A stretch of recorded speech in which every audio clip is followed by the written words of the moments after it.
Hi guys, good evening. నేను మిమ్మల్ని form మాట్లాడుతున్నాను. చూడండి, మనము ఇంట్లోనే నోరు ఊరిచ్చేటటువంటి పాలకోవా అయితే చేసుకోవచ్చు. చూడండి, ఫస్ట్ నేనైతే 2 లీటర్ల పాలు అయితే తీసుకున్నాను. మనము 2 లీటర్ల పాలు తీసుకొని బాగా పాలు పగిలేంత వరకు మనము బాగా కాంచాలి పాలని. అదే కాకుండా కింద అడుగంటుకోకుండా మనం పాలను అయితే కలబెడుతూ ఉండాలి. ఎందుకంటే కింద అడుగంటుకునిందంటే పాలకోవా టేస్ట్ అనేది మారిపోతుంది. ఎందుకంటే మాడిపోతుంది కాబట్టి పాలకోవా టేస్ట్ అనేది మారిపోతుంది.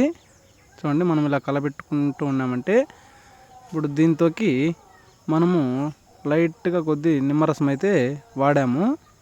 చూడండి, నిమ్మరసం వాడిన తర్వాత ఒకే నిమిషానికంతా ఇలా పాలు పగిలిపోతుంది. అంటే జున్ను టైప్ అయితే ఏర్పడుతుంది. నేనైతే దీంతోకి ద్రాక్ష, ముంత మామిడి పప్పు అయితే వేసుకుంటాను. ఎందుకంటే నేను ఫస్ట్ ట్రయల్ చేస్తున్నాను కాబట్టి ఎలా ఉంటుందో అనేసి నేను ఇక్కడ ద్రాక్ష వేసుకున్నాను. ఇదిగో చూడండి, ఇప్పుడు ముంత మామిడి పప్పు కూడా చిన్న చిన్నదిగా తుంచి ముంత మామిడి పప్పు కూడా ఇక్కడ వేసుకోవడం జరుగుతుంది. వేసుకున్న తర్వాత కూడా మనకు ఆ వాటర్ ఉంది కదా, ఆ వాటర్ కూడా బాగా ఇదైపోయేంత వరకు మనము ఆ జున్ను మాదిరి ఉండేదాన్ని గంటితో బాగా, అంటే చిన్న చిన్న ఇది మాదిరి మనం దాన్ని ఇచ్చేయాలి, కలబెట్టాలి. అలాగే మనము ఈ నీళ్ళంతా బాగా డ్రై అయిపోయేంత వరకు, అంటే నీళ్ళంతా మొత్తం పీల్చేసేంత వరకు మనము గ్యాస్ మీదే ఉంచాలి. అందులో వేరే మనము చక్కెర, దానికి తగ్గట్టుగా చక్కెర మనమైతే వేసుకోవాలి.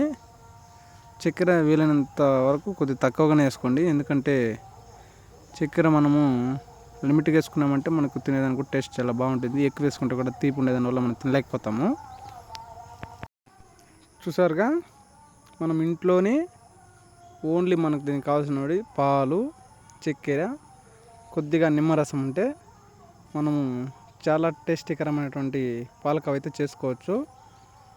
చూడండి, ఇక్కడ మొత్తానికి మనమైతే ఇప్పుడు వాటర్ మొత్తం కూడా ఇదైపోయేసి కొంచెం బాగా ఇదవుతుంది. చూడండి, నేనైతే ఫస్ట్ టైం అయితే ట్రై చేశాను, కానీ నాకైతే చాలా టేస్ట్గా అయితే అనిపించింది పాలకోవా.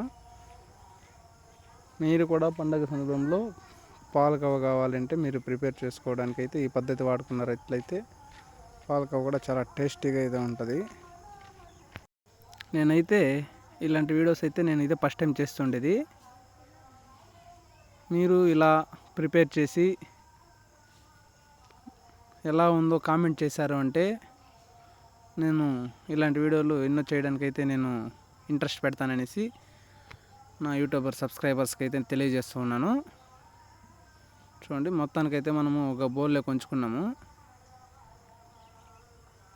మినిమం 2 లీటర్ల పాలకైతే మనకు 1/4 కేజీ పాలకోవా అయితే మనకు వచ్చింది. మనం 1/4 కేజీ పాలకోవా మనం బయట మార్కెట్లో తేవాలంటే దాదాపు 200 రూపాయల వరకు పడుతుంది ఈజీగా. మనమైతే 2 లీటర్ల పాలతోనే మనం ఇంట్లో ఉన్నటువంటి వస్తువులతోనైతే మనం చేసాము. దాదాపు మనకు ఆ పాలకోవా తయారు చేయాలంటే మినిమం 100 రూపీస్ కూడా కాదు. చూడండి, నేనైతే ఇప్పుడు చిన్న చిన్న ముక్కలుగా అయితే కోస్తున్నాను ఆరిన తర్వాత. చూడండి, ఇప్పుడు నేను తినేసి టేస్ట్ ఎలా ఉందో అయితే చెప్తాను మీకు. ఇప్పుడు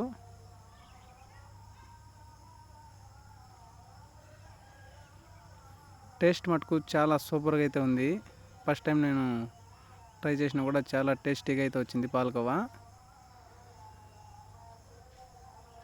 చూడండి, చాలా టేస్టీగా అవుతుంది. Please subscribe my YouTube channel.